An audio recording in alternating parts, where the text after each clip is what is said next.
Hinikayat ni Pangulong Ferdinand R. Marcos Jr. ang lahat ng mga Pilipino na makilahok sa usapang panlipunan para makatulong sa direksyon ng bansa sa hinaharap.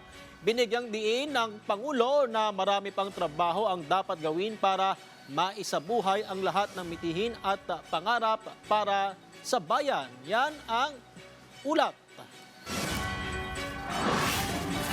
Tapos na ang SONA, pero para kay Pangulong Ferdinand R. Marcos Jr., hindi pa tapos ang trabaho. Sa halip, marami pa anya ang dapat gawin. Alam ko na ang SONA ay higit pa sa isang talumpati. Marami pang trabaho ang kailangan gawin para maisabuhay ang lahat ng ating tinatalakay at minimithi bilang isang bayan. Muling binalikan ng Pangulo ang kanyang ikalimang State of the Nation address mula sa ilang linggong paghahanda para sa talumpati hanggang sa mga usaping hindi na niya naisama dahil sa limitadong oras. Ayon sa kanya, mas mahaba pa sana ang SONA kung isinama ang lahat ng kanilang napag-usapan, pero hindi ibig sabihin nito na naiwan na rin ang mga problema. Marami kaming nailagay na kailangan na namin, hindi namin na maisama dahil masyado na mahaba.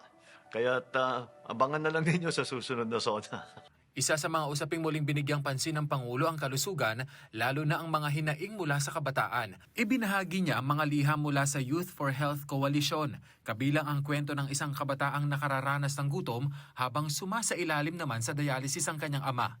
May isa ring panawagan para sa mas matibay na aksyon laban sa alcohol use, secondhand smoke at iba pang health concerns na nakakaapekto sa kabataan.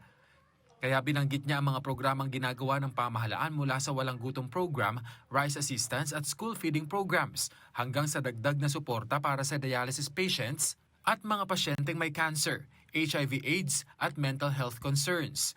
Kasama rin dito ang Yakap Program, gayon din ang zero balance billing sa mga DOH hospital ward at iba pang hakbang para mabawasan ang gastusing medikal. Pero para sa Pangulo, hindi sapat ang mga programang inilalatag ng gobyerno. Mahalaga rin anya kung ano ang sinasabi ng mga taong direktang nakararanas ng problema.